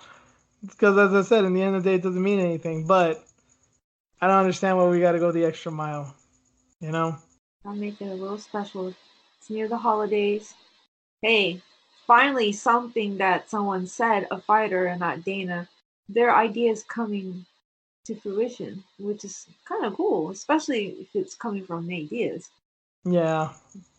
I like that whole angle of it. Like he has them in his hands now. He has the A side, and all Yeah. these things are happening. So True. that's the way they wanted it. The Yeah. UFC said, okay, it's all about entertainment. It's all about money fights. It's all about who can be the biggest draw. Well, here it is. You got that right. So they Oh, created the monster. yeah. All right. Next question, the important question. Which, and I know we probably won't ever get the answer to this, especially because they're both streaming sites. But if you had to put money right now, gun to your head, put money on one, what's gonna get the bigger, what's gonna get the more attention, what's gonna get the more buys, the more views, Jesus. Canelo or Diaz Masvidal? Probably the Canelo one because we keep having issues with ESPN Plus. Canelo's on the zone. Is that a better streaming service? You know what? I'll be honest, as far as I've gotten less problems on the zone as far as ESPN cuts out every once in a while. Uh, it has some problems. The zone, I don't really have a problem with. The only thing with them is that a lot of people critique their like commentary team and like their production value, which I don't Mm-hmm. really give a shit about. They got Canelo, they got Triple G, they got Joshua. I mean, they got badass fucking fighters. So I don't care about the product. I'm not watching it for production. I just want to see the good fights. So I guess overall, the zone's probably better, and obviously they offer more than I mean UFC Fight Pass offers a bunch, ESPN Plus offers a lot, but I don't know. I think for the money, probably the Zone is better. And I also say this as someone that still pays $10 a month because I had it early, so I don't have to pay the $20 a month that most people do. But yeah, no, I mean this is a thing that I think this is gonna be a thing where people get ESPN or the Zone for a night because they're both really big fights. I don't think they're gonna stick with it. But I'm just as a Mexican, I have no idea, no idea, because the immigrants, the real Mexicans, they're going with Canelo all the way. But Mm-hmm. pochos like me, they're going with Nate and Jorge all the way. Yeah. And I don't know what the stronger pool is because there's a lot of fucking immigrants, but there's also a lot of pochos.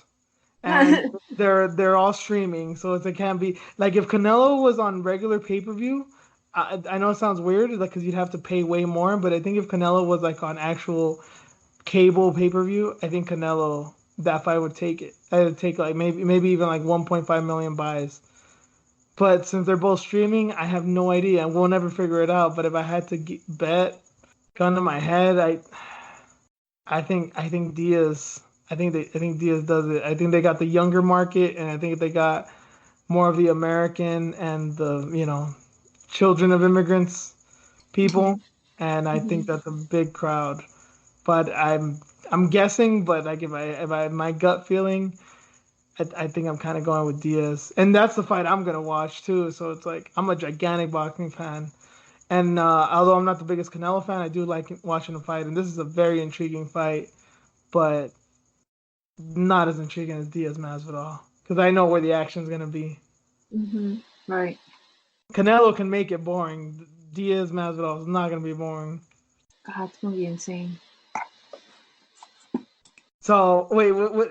I don't know if you said it or maybe I just blanked out. Did you say as far as who's gonna win the pay per views? What did you say? I thought Canelo, Canelo. Oh, okay, that's right. That's right. Kovalev. Yeah, that's what I was thinking. Just Okay. because it comes with it, right? With the zone, you just pay the monthly, or you still Yeah. have to pay. No, you just pay the $20. Like if you just want to pay $20 and get the month, then Yeah. you can just do that. And yeah, you're right. Well, it is gonna be an ESPN Plus pay per view, so it's gonna be 65 bucks. So yeah, the money's in Canelo, but I don't know. I just think Yeah. there's something there with. I wish we could see the numbers for the 241 card because I think that would say a lot, but I don't think we're ever gonna see any of those. Like, what's his name? Aziz. Khabib's manager, he was saying that this one got like 1.5 million buys at 242. I'm like, no way. It was a big card, don't get me wrong, but get the fuck out of here. I don't believe that shit. There's no way he knows. I don't know. I don't know, but yeah, I think I'd put my money on Diaz Masvidal. I just think it's gonna pull the more quote unquote hip crowd, and especially that if Canelo, especially if that fight was happening on, like I said, like this weekend, I think it would take it away because Canelo dominates. Everyone always knows that there's a boxing match September 15th weekend, but this might go under the radar a little bit more than it would anyway. Other headline: Melbourne politician does not want to see Octagon girls when UFC comes to Australia next month. And when I first read this, I thought it was gonna be like some crazy right wing, just a shrewd, just a prude. She just does not enjoy fun. But no, she's like some crazy left winger that doesn't want women objectified and is talking about women are no longer on the racetrack and dart games and stuff like that. They're getting rid of stuff like that, so they shouldn't take any place. They shouldn't be doing anything with fighting either. I'll go to you on this, Shreen. You're the woman. You're the one. You're the one that has a better opinion of this than me. And I don't know. I don't know if we're gonna line up as far as where our idea is on this, but I'm very interested. I totally agree with her. You agree with her that Yeah, women? women shouldn't be treated like meat. I can't even say that with a straight face. Sorry for laughing. Um, this is a little dramatic, I think. I mean, I read the article too. I'm like, why? What does it matter? I'm looking at the pictures for the Octagon girls too. They are actually dressed pretty decent. I mean, I've seen other ring card girls and You their should ass watch cheeks. the Corona girls. Yes, in boxing. Dear God. Yeah, their ass Yeah. cheeks are like hanging out. Like at least the UFC Octagon girls, they're dressed decent. I've had some pictures of and I've seen this live in some regional shows. Like watch LFA, watch a lot of regional cards. But if you've ever been to one, goddamn. Well, first of all, I don't know. This is just my opinion. The girls in regional shows tend to be much more attractive than the Octagon girls, but that's just my opinion. But second of all, yeah, they leave little to the imagination. They they have them out there, and yeah, and then I've even posted pictures online on Twitter and stuff of like Brazilian organizations. Jesus Christ, they might as well be out there in a G string. They do not give a fuck. But yeah, you're right. I mean, as far as decency goes, I guess, yeah, the Hmm. Octagon girls are much more classy, suited up, whatever you want to say, than Yeah. most ring girls, cage girls, whatever. Almost everybody in that building is like half naked anyways because they're either fighters or, they're involved with helping the fighters out.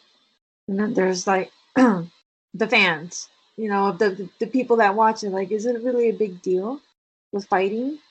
I don't see it as a big deal. They're like punching each other in the face anyways, and Yeah, that's basically where I'm at too. It like tight, short shorts, and what about the men? What about the guys? Like, should they be covered up if you we're can at say so this? many things of so many things regarding decency and morality as far just with prize fighting. Yeah, Hmm. I know people don't want to hear it and they probably get mad, but let's be honest, MMA and yeah, it's kind of homoerotic. It's two half naked men punching each other and wrestling as well. Not that there's anything wrong with that, but yeah, there's if you're of a certain opinion, that probably rubs you the wrong way. And you can distance yourself from that or whatever, but that's just the reality. And yeah, the other thing is, as I just said, they're punching each other in the face. I'm not saying that Octagon girls or models or any of these girls are prostitutes, sex workers, or anything of the like. I'm not saying that. But they are, in one way or another, selling their body because they have nice bodies and they got to take care of themselves, and their job is to look hot, basically. And I don't see much of an argument that you can't really tell me that MMA fighters are also not kind of the male version of prostitutes. They're selling their body. They need to take care of themselves. They're selling their body. They're testing their body against another person. I guess you could say for the women's fighters too. Obviously, there's women's MMA, but yeah, you're taking money to punch another person in the face and to hurt them. Like this, people say prostitution is the oldest profession in the world. Well, I'm sure that fighting somebody, competing against somebody for money is pretty goddamn old too. It's just not really written in the history books. Yeah, I agree. Like this, come on. Because I mean, how long? This is their second time coming to Melbourne, right? um, was it no the Adesanya Anderson fight? That was in Melbourne too, I believe. Yeah, like It was in what's the point? Australia. It was in Yeah, Australia, and I think it was in Melbourne. it's just something to complain about. I don't know. I don't know if you guys have a problem with octagon girls. Like I never really thought about it. I've seen different octagon girls other than the girls in the UFC. You know, at these smaller regional shows, have like really skimpy outfits on, and there's families. The fighters' families are out there. Little kids are running around, I, and then they see that. So yeah, this line in the article did make me laugh. Of just, I guess they've actually done this in Australia before, and you got to remember with Australia too. Australia's pretty new to the game. I mean, Perth just legalized MMA a few months ago, what, a year ago, because they didn't want to allow cage just for the simple fact that it looked brutal. Nothing to do with practical reasons, just it looks bad for people to fight in an actual cage. But this is a line that made me laugh. I guess they've gotten rid of octagon or cage girls or whatever in other promotions.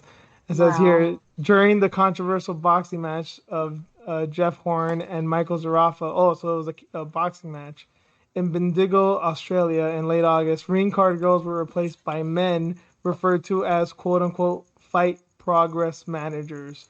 So good on you. You became so woke that you took away women's jobs just to give men jobs. Way to go. This is exactly what happened here. You fired women so men can take their jobs. How fucking progressive of you. yeah, thanks. They could have been like single moms, assholes. I wonder how these guys were dressed up. Yeah, probably in suits and shit. Yeah, you just as long as they look nice, right? Yeah, fucking ridiculous. I mean I guess she does have a point. I think it's an interesting point because yeah, other sports, think of like baseball. There's never been women associated with like as cheerleaders, dancers, whatever you want to say, any kind of feminine thing like that. And nobody's ever said a word about it. But it's fighting. It's not really a sport. It's prize fighting. It's literally punching in people in the face for money. It's a shit show from the start. So you're gonna have to come. You're just gonna have to accept some of the baggage that comes with it. hmm That's I think. Yeah, some things are just better left alone. I agree with what she's done in the past if it's, regular sports, not combat sports. Yeah, So I agree with that because I don't get the point. And maybe yeah. that's my hatred towards cheerleaders because the girls at my school, they didn't know if we were on offense or defense. And I would have to Well, tell them on the you're a board. sports fan, yes. Yeah, because I used to do stats for the football team. Oh, really? Yeah, Okay. so I was a stats girl. And I was always on the sidelines, and they would be cheering and then ask me, are we on offense or defense? And I'm like, bitch, look at the board. Really, Reen? Like, come on. The Asian girl was doing stats. Really? Yeah, of course. Yeah, That's huh? human. Yeah. That's You had just. to dig in about Mexicans earlier. Yeah, I had to throw that one out there too. Yeah. Oh, yeah, I was doing stats. Anyways, but the boyfriend was playing football, so it was easy. Oh, okay. Yeah, But he'd be at every game. you've always been into sports anyway, right? It wasn't Yeah, just yeah. I was always into it, but I wanted to play at one point, but I couldn't. That's why I'm Oh, like, that well, sucks. Yeah. I guess I'll do stats and then just go to every game because the boyfriend's in every game anyways. And he plays every game, so yeah. My dad Gotcha. didn't want me to play. Well, I can see that. Yeah, I'm kind of glad too. Yeah. Well, we know some shit now. If I had CTE, But then again, we're also watching fighting, so what the no, fuck did no, we learn? that's right. Another headline: Iranian judoka. He's in some shit because people in his country do not want him to fight, well, compete against an Israeli competitor. So when I first read this, I thought maybe I don't know, maybe being a little too optimistic. I thought there's a lot of, if you follow anything geopolitical, Iran is in a weird spot right now with the US, with many countries. So I thought maybe they just don't want to piss people off of the look of Iran versus Israel, which has a really shaky, fucked up history. And then I thought that was actually my only real thought was that that's probably why. Or and then I thought like maybe the people were mad because they didn't even want to they didn't want to risk one of their own losing to an Israeli person. That was my pessimist side, and it turns out I was wrong on both occasions. I should have been way more pessimistic.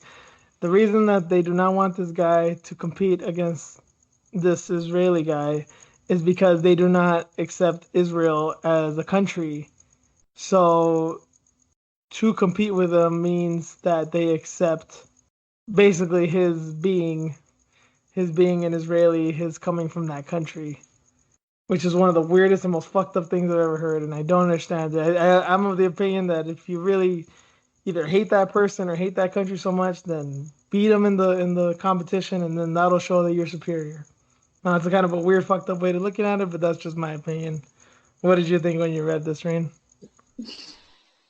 That's the best way to figure it out.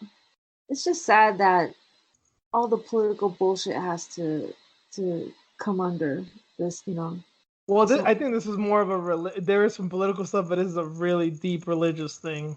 I mean, some of the shit that Iran has said about Israel and vice versa is like Jesus.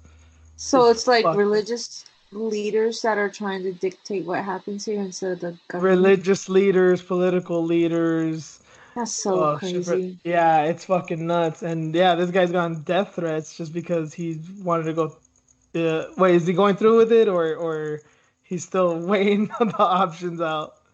I thought he fled to Germany Yeah, because that of was what another happened. thing that was in the article. Yeah, that He left. He yeah, bounced. basically seeking refuge. Yeah, this is so fucked up, man. Because this guy's just an athlete. I don't know what this guy believes. Maybe he's Hmm. on board. Maybe he hates Jews or Israelis or whatever you want to say. Maybe he doesn't. But at the end of the day, he's a competitor. He's an athlete. His job is just to compete and to win. And he's got to be brought up in all this bullshit. Like Jesus Christ, that is fucking horrendous. I mean, how? That's not motivating at all to want to even try hard to go to the Olympic. If shit like this would go down.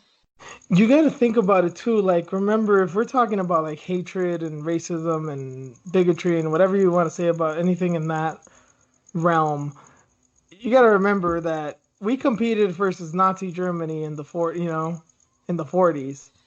Boxers and runners, like the black athletes in America were beating the shit out of these literal Nazis, and Hitler fucking couldn't stomach it.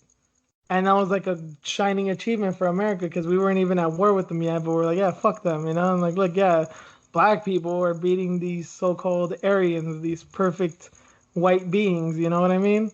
Like that's what this reminded me of. It's like, well, yeah, if you hate these people so much, fucking show that you're badass, beat them.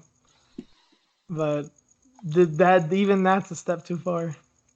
Yeah, it's a really crazy, crazy fucked up story. But Hmm. I had to mention it because it was just so nuts. That's I've so never heard scary. I've never heard some shit like that. Yeah, and then if you guys, this is not so much to do with MMA but just if we're talking conflicts like that. If you guys want to see something interesting about it, you guys should watch the movie Munich. and it's not about Iran specifically. It's more of Israel and Palestine, but it's based on true events of the 1976 Olympics, where Israeli athletes were kidnapped and killed by Palestinian terrorists, and the ongoing future assassinations of all these people is fucking crazy. This has happened for a long, long time, and this isn't Palestinian Israeli thing. It's a Iranian Israeli thing, but the history is very similar. So yeah, this is a long, long brewing thing. So moving on from that, just came out this morning that looks like LFA is no longer going to be on Access TV. They're having an event tonight, Friday night, having an event, and it's going to be their last one.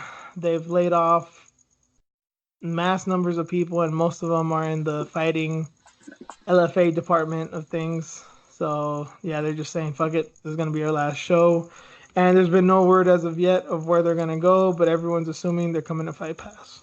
So they're getting bought out? Well, yeah, LFA, blah. Access TV, that company, some stock, some guys got majority stock ownership. So yeah, and more, yeah, they basically got bought out. And yeah, it looks like they're not focusing on MMA too much. So they cut a substantial number of people, and I guess I don't know if they're focusing because they show a lot of like live concerts and stuff. I don't know if they just want to become like a music channel now. And they show wrestling on there too, and it sounds like some of them are getting laid off too. So I just, as far as anything sports related, non-music related, I don't think they're having a future there. And they used to show Lion Fight back in the day. CES, they used to show CES too. That went to Fight Pass. They used to show Lion Fight. God knows where Lion Fight went now. It makes me sad because I used to watch almost every event. Yeah, I hope we don't lose LFA. I'm sure they're gonna keep going, but I hope they don't go to something like weird. I mean, if you have DAZN and Fight Pass and ESPN Plus, I'm sure you'll get it somewhere there. I think Fight Pass is the place, but hope they don't go to one of these weird off-brand networks that you got to pay extra for. And I hope they don't go to like Showtime. They go the fucking Strike Force route like back in the day. You know what I mean? Gotcha. Yeah, I'm looking at it right now. I could never get it. So when Line Fight moved from Access TV to Flow Combat, I was happy. But they were there for what, like a year? Yeah, I think it was like 2 years or something like that. Yeah. Because I had my subscription for that long, I think. And then now they're with CBS. Line Fight is with CBS. But I try to watch one of their events. I believe it was that fight with Magali and Andy Wynn. And yeah, I was looking for it. I even paid, and I still couldn't get it. I don't know if something was wrong with my Roku or my TV or whatever I was doing at the time, but yeah, I couldn't find it. I was like, this is some fucking bullshit. So yeah, now I gotta go on the dark web to find those type of fights, unfortunately. I don't understand it. Like, they always miss the boat. Yeah. It's sad. And it's cool that Fight Pass has like authentic Muay Thai from Thailand and stuff, and that's cool. But truth be told, I don't know most of these guys, and I know it's, you should just appreciate and love the art and whatever, and the knockouts and whatever. But there's a lot of people that I actually know in Muay Thai, sometimes personally, because I've trained in it. So it's like, it's nice to know people you know, or at least have seen somewhere. And Lion Fight always offered that, but yeah. Like, they follow me, so I try to retweet whatever they tweet out as much as I can to support them. But like, it's hard to get to you guys. Yeah, I'm sure it's tough times for them too. I mean, we can't be the only ones with this problem, you know? No. So that does it for headlines. Let's get into matchups. First up, probably the biggest fight announcement on the same Jorge Masvidal Diaz card, UFC 244 at MSG. Wonderboy, Stephen Wonderboy Thompson's taking on Vicente Luque. I find this so funny. Another thing, they also have announced that Till and Gaslam is the co-main event for that card, which is a great fight. All these fights are taking place at welterweight, so God forbid anything happens. Looks like someone can take one another's spot. Oh, I'm sorry. No, Till and Gaslam are middleweight. What am I talking about? Till moved up. But anyway, former welterweights. But I find it so funny that the main event is Diaz and Masvidal, the two meanest, baddest motherfuckers in the sport, and Wonder Boy and Luke are possibly the nicest human beings to ever live. That's so funny. And they're like, like actual like good looking gentlemen. You know what I mean? It's like it's not Yeah. just that they're nice. They're like, oh, they're pretty boys. Yeah, they both are. Yeah. You're right. You're right. That shit But is so funny. this is like I'm sure the girls are gonna love this fight. But yeah. So what do you think, Green? This is a gigantic step for Luke. It I don't know. I love is. him, but I don't know if he can do this. It is. Like, I've been wondering when he's going to get like a top 15 or a top 10 fighter. Here it Oh, is. but Wonder Boy got killed in his last fight too, so I don't know if I'm all on board with him. Yeah, I'm not sure. This is going to be interesting. I can't wait. So that's November. Yeah, that's gonna be a hell of a card. See, why can't this card be like over here? Yeah, I I know, would go to this. I know. And then Yeah. when you think about it, if you look at if it's the co-main and the main, half the people in the main and co-main are Mexican, Gastelum and Diaz, and then Till whatever he's British, but Masvidal he's Cuban, but I mean still, if you're gonna have it on the East Coast, go to Florida. hmm I And wonder what happened with that Kamaru and Kobe fight. Like, really, Kobe really turned down the fight? I don't think he has room to do that right now. you don't know that Kamaru, he's going full Dave Chappelle, he's going to Africa. Oh, yeah, I saw that. I saw the Yeah. pictures. Yeah. Like a private jet and shit. He's gonna come back. He's just gonna give up the belt and say "fuck you" and your money, and he's just gonna like go off the face of the earth for 10 years or some shit. I have a feeling that we might see Woodley versus Kamaru rematch before we see Kobe now, because I don't think this was a good move if that really happened. What? So what's the word again? I knew Yeah, someone. Kobe actually said no because they were lowballing him Oh god, and they weren't really like negotiating with him. They were basically telling him, "Hey, you take this take the offer and fight. that's it." Yeah. Yeah. It's fucked up because just in on principle, that's not right. It's not right to do that because this is the main event. This should get paid. Well, I don't know how much he's asking for, but get paid decently. I'm sure they're offering him a decent amount of change, but I'm saying like pay him main event stuff. I'm sure they're probably lowball. They are lowballing him, but it's Colby, so nobody gives a fuck. Well, he was saying that he was going to get paid less than the Robbie fight for fighting Kamaru. He's like, Yeah, that's that not that worth it. ain't right. No, that's true. He's got a point. That ain't right, but it's also Colby. So Yeah. I'm like, well, we had like the lowest ratings. and yeah, I mean they're gonna do the. Yeah, I don't know. And then I just don't know what's up with Kamaru, man. It's been a fucking while with him. I don't know what he's. I know he's had some injuries, but it just seems like it's been. You think he would have taken a fight by now, or just said like I'm just waiting for this. I'll be back in a few weeks. I'll be back in a month. I'll be back in 2 months. Something. But he's just staying quiet, and it's like, well, how long are the injuries lingering for? Right? Yeah. It's crazy. So it just sucks that we had to like speed up the process. We have this fight, which is cool, but it sucks that it's in November in fucking New York because I would have went to it. Yeah. Yeah, that's the Yeah. one thing that the UFC, that's the one bad thing about New York is like Vegas, everyone across the world will fucking fly to Vegas to watch a fight. No one's flying to New York unless you're like, I don't know, maybe in Massachusetts, Illinois, New Jersey you can fucking drive across, but there's only like two or three states that people are gonna go to New York for. No one from California is going to New York. No one from Texas is going to New York. No one from Florida is going to New York unless they're fucking loaded. But people, even if they're broke, will go to Vegas. So, Yep. or shit, even California. I think California's got a good tourist attraction more than New York, but maybe I'm just being biased. Next up, Jacare is gonna move up, and he's gonna fight Jan Blankovic. It's gonna be the main event of UFC Sao Paulo on November 16th. Uh, damn. Right? I know. I mean, Why? Why? Did he have weight cutting issues? I think he's just uh, he's older. There's that, and I also think he's just saying like, I don't know if I could do it at 185. So Rockhold couldn't Wow. cut it here, so fuck it, I'll go up and it might. I know it's a weird thing, but I'm so surprised Jacare and Rockhold have not fought again. They had an amazing first fight, and it was years ago, and they were so young. I'm just surprised they never fought again, especially that the Rockhold was champion, Jacare was like number one contender.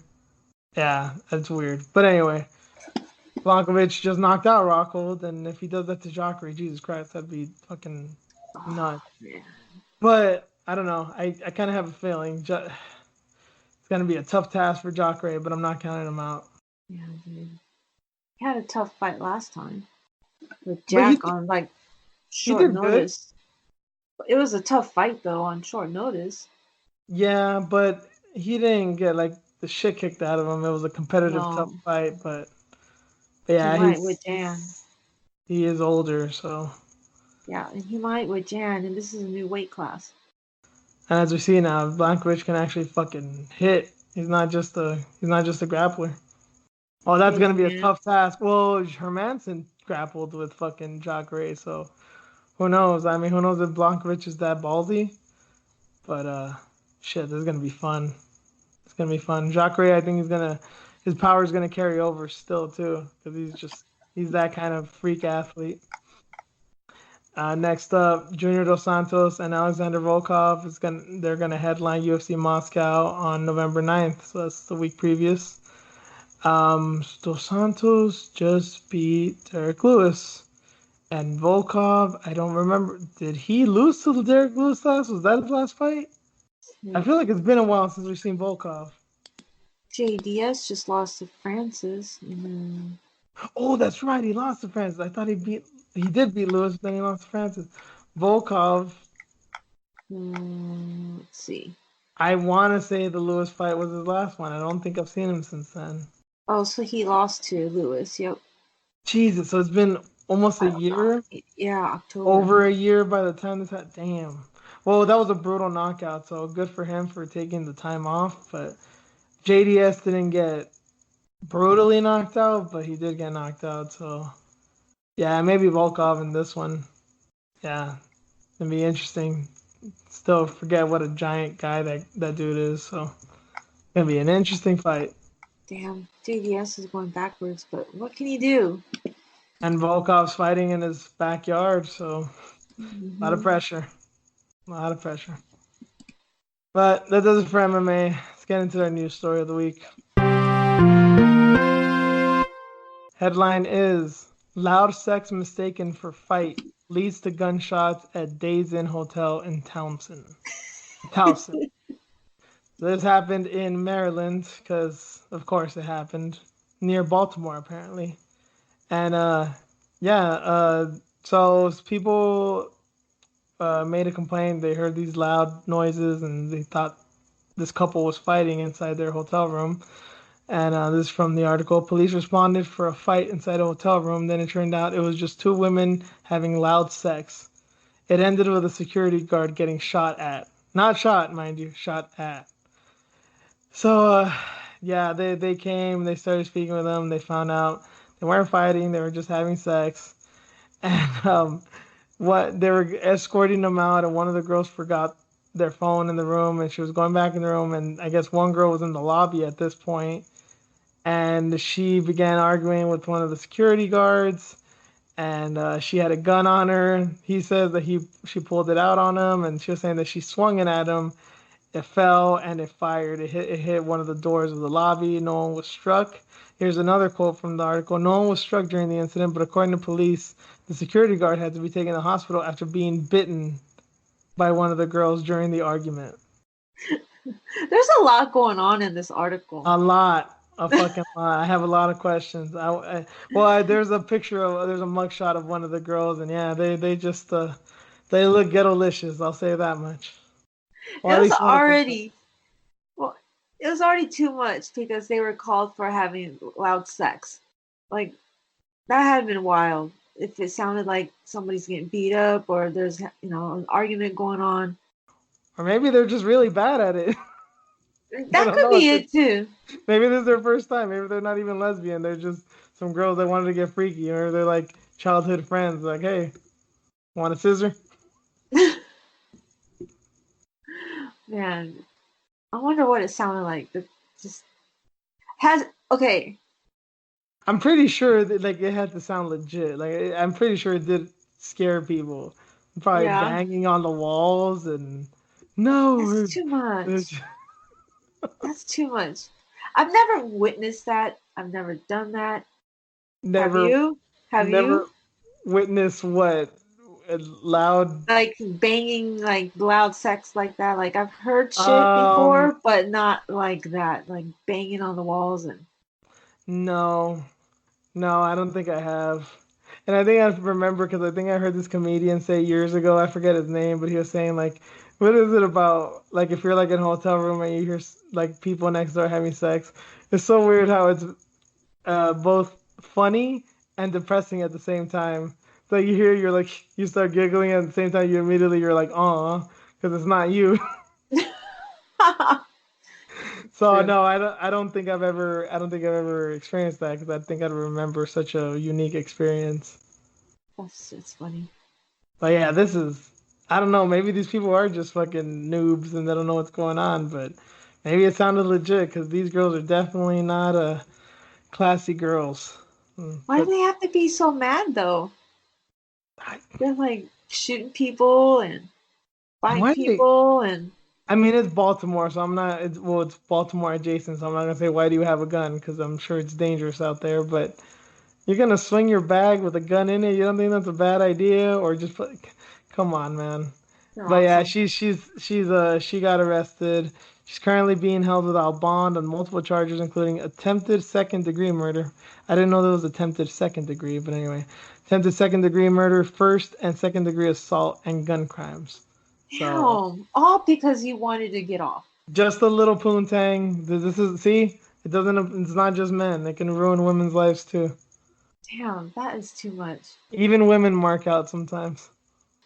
That's sad. It's hilarious, is what it is. It's fucking It's a hilarious. lot. It's a lot going on. But There's a yeah, lot. Yeah. I do want to interview them. Be like, why? How was it? What Why? were you Why? doing? Why? Like, why are you angry for? Because you couldn't get off? What's Maybe there were wrong? just there was just like some Jessica Andrade look fucking like just you know what I mean? Just some powerhouse female. They're just very angry.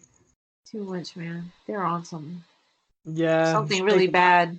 taking out all their hate and anger on one another or something. Yeah. Maybe Yeah. they had like whatever those pills. What, rhino dick pills Yeah. for It didn't women? work. It didn't work. Yeah. Yeah, Was a gas station. who knows what they're into? Who Oh, knows what Jesus. they're doing? But These yeah, articles. yeah. Every time. Every week I'm like, I'm not gonna find one this week. They always come up. Yeah, every time you like come up with something interesting. Yeah. And it's just like, oh, here we go again. And it's not always from Florida. That's the craziest part. We're not just sticking to one place. And we could do just a thing on Florida every day, every week. There's always something going on in this world. Not Oh, even the world, just the states too. I Jesus. saw this I saw this thing. Apparently there's this movie coming out. I saw a trailer. It's called Lucy in the Sky. Natalie Portman's playing this girl. I don't know if you remember this story from like 10 years ago. There was this crazy Russian. This crazy girl, I guess she was an astronaut or she wanted to be an astronaut. She went psycho and she like traveled across the country with like knives and fucking wigs and she just lost her mind. She was like going after this guy that I guess she'd fallen in love with. And the big thing that made everyone like laugh and cringe and everything was that she was so obsessed to just get to her location. She drove across the country that she had diapers. She literally would not even stop to go to the restroom. Oh my god. This is the big thing of the story. And the weird thing is that I started seeing yesterday on Twitter that they're not gonna address the diaper issue in the movie. Everyone's like, then why the fuck do I want to watch it? Like that was the funniest thing about that story. But yeah, they made a movie about that, but they're not gonna talk about the whole diaper incident. Oh God, come on. I gotta send you a link. That shit looked ridiculous because it's Natalie Portman and they're playing it. It's like it's gonna be like an Oscar movie. She's playing. She has like a deep Southern accent. John Hamm's in it. Like it looks actually looks pretty good. It's just like yeah, they're not gonna talk about the whole diaper thing. That's like making a movie about OJ and not mentioning the murder. True. Yeah, it's like no, you can't skip that part over. Would you do that? I would never do that. That's What? some bullshit, man. What? Yeah, you're that desperate that you'll like wear diapers? Oh Like no. you're on a fucking mission that you have to.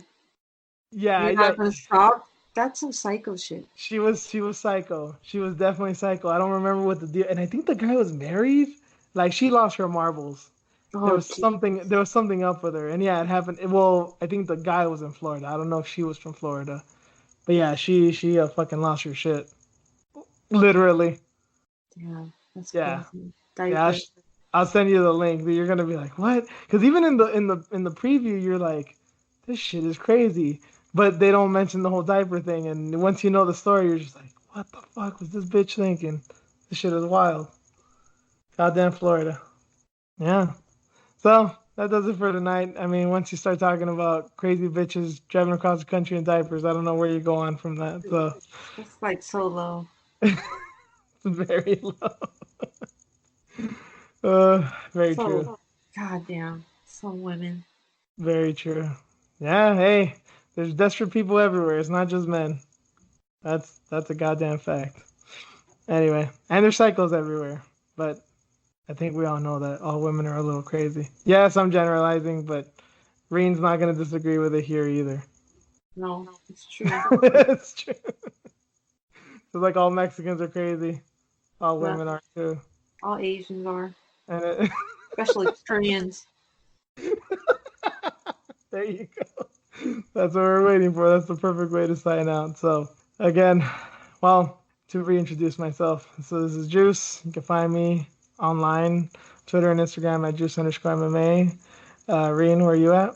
Fox with you on Instagram and Twitter. And you can follow the podcast. You can follow the podcast account at iFoxWithJuice on Twitter and Instagram. We're on Spreaker. That is our hosting website. You can find us on Spreaker, Spotify, iTunes, the whole deal. We're everywhere. So thank you guys for listening, and we'll catch you all next week. Later. Bye.